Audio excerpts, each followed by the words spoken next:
King Dr. Saheed Òṣùpá alágbàkó olórin. ẹ̀yin tèmi yorùbá bọ̀ wọ́n ní ó ń bọ̀ àwọn ládẹ́ẹ̀dẹ́ o ǹjẹ́ a tilẹ̀ rí àwọn dẹ sí eléyìí tó ń ṣẹlẹ̀ ní Ìgìmọ̀ wa báyìí gbogbo ohun tó ń ṣẹlẹ̀ ní àgbègbè ilẹ̀wọ̀ ó mà tójú sú ni òun ló fa arákùnrin yìí Usman Pedro jáde tó wáá fi orin Òṣùpá Saheed ṣe àpèjúwe ohun tó ń ṣẹlẹ̀ ní orílẹ̀-èdè wa pàápàá jùlọ ní ìlú Ọ̀yọ́ ó ní tẹ́lẹ̀tẹ́lẹ̀ rí a sọ pé ilẹ̀ haúsá nìkan yìí ti ń ṣẹlẹ̀ àwọn ara wọn ló ń para wọn nígbà tí Boko Haram wọ ìlú north a ní pé àwọn ara wọn ló ń para wọn àwọn ara wọn ló ń ṣera wọn léṣe àmọ́ ní báyìí tó ti wá dé south west kí ló orin tí a fẹ́ kọ sí gbẹ̀du yìí ọ̀rọ̀ náà tójú sú ni o ó ní bẹ́ẹ̀ ò bá gbàgbé wípé Òṣùpá ti kan orú orin yìí tipẹ́tipẹ́ sẹ́yìn wípé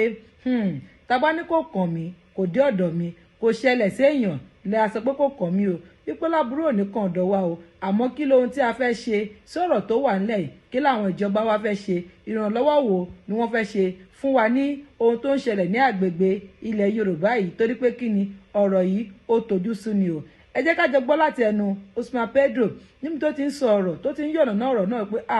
ẹ wo ọ̀rọ̀ yìí ní agbára gidi gan. King Dr. Saheed Òṣùpá alágbàkó olórin ọlágbàkó orin orin tó yẹ kán orúkọ tó yẹ kán sọ yín ni pé àgbàkó fújì àbí àgbàkó orin tó yẹ kán sọ yín lórúkọ tó yẹ kán fún yín nìyẹn ẹ kọrin kan tí gbogbo wọ ọmọ mi ní èmi gan ọmọ mi ní ẹ not until èní kíkiri yẹn tó sí mi lọ́pọlọ yẹ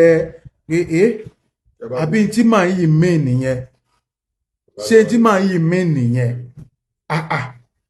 orin tẹ kọ tẹ ní tẹ orin yẹn ẹni tàbá ní kò kàn wá o a ò lè sọ tàbá ní kò kàn wá a ò lè sọ ó lè kan ẹni tó kàn wá ò láṣẹ ní ká má fi ń ti òdà kan ẹ̀ kan ó lè kàn mọ́ lákejì ó kàn níṣẹ́ ẹ wá ní mo wí tèmi lè ní o ṣẹ̀ ti gbọ́ mo wí tèmi lè ní ṣẹ̀ ti gbọ́ ó lè wà àti bódò ọlá o kò dẹjọ́ ká má fi ń ti òdà kan ẹ̀ kan ó lè kàn mọ́ lákejì ó kàn níṣẹ́ ẹ wá sọ̀tàn ẹ̀tù ẹni ẹ̀tù lọ́lọ́dẹ fẹ́ pa ò lọ́jọ́ kan ó ń sáré ikú làálàá tọ́lọ̀ ọgbọ́n ó déwájú ilé ẹkùn ló kígbe ẹgbà mi ò kọ́ lọ́dẹ má pa mí tọ́lọ́dẹ bá pa mí ò wá lẹ́yìn ìpàǹpá bàrà wọ́n á pa àgbà ẹ wá ní ẹ̀tù wá ní ṣé ìgbà tó kú yẹn só wúlò ní ìpàǹpá bàrà wọ́n á pa àgbà ṣébi tirú èmi ẹkùn náà wà ń sọ kọ̀mọ̀ tọ́lọ́dẹ tó dùrú ẹkùn o ọlọ́dẹ tó bá fẹ́ pa ẹkùn á lè gbé mo ti gbórin yẹn ti pẹ́ ẹjọ́ ẹ mánéjẹ̀ mo sì ń sọ ọ wá ní bàbá ọdẹ wá pẹ̀tù ọgbẹ́ ẹ̀tù relé ó yọ egungun ẹ̀tù ó sọ fà òró títa tó kọ́ máa ta ẹkùn ló kọ́ pa láì lè gbé o ṣe bọ́ọ̀fà ló pẹ́ ẹkùn ìpàǹpá bàrà wọn pa àgbà so irú orin yẹn ìgbà tí Boko Haram tí terrorism start láti north east negligence ìdá Yorùbá láàmú ọgbẹ́ Haúsá ló ń para wọn kò kàn wá àfòdè ọwọ́ wa báyìí ní time tó yẹ ká ti mọ̀ pé no a blood of a Nigerian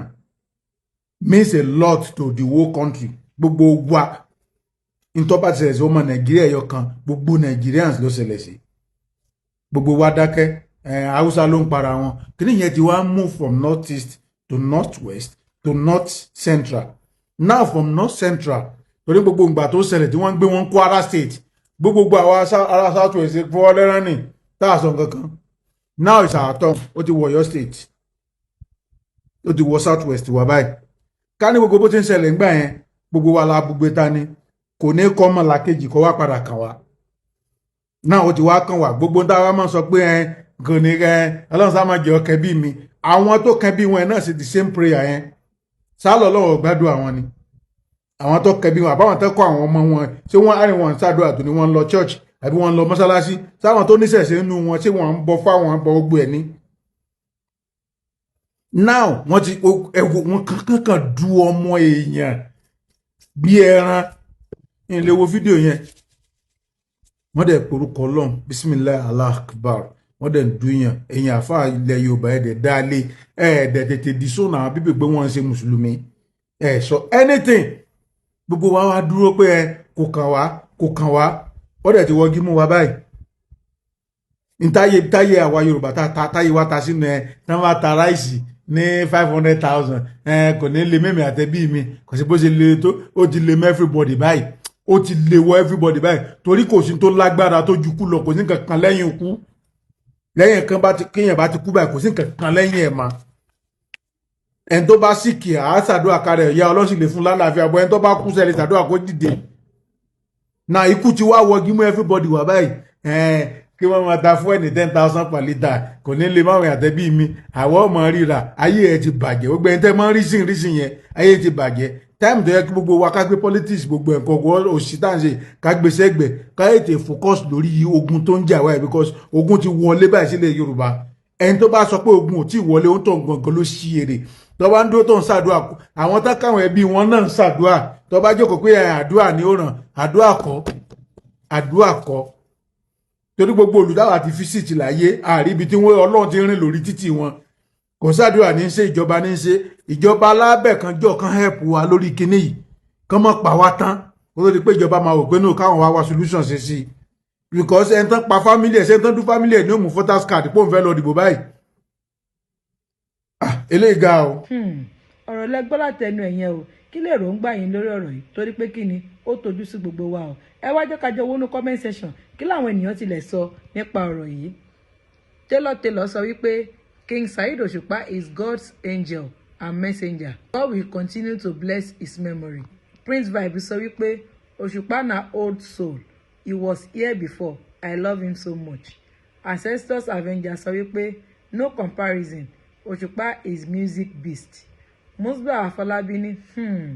na wow. May Almighty Allah continue to be with every one of us in this country. Olórí Adéníkà Adéṣínà tún sọ wípé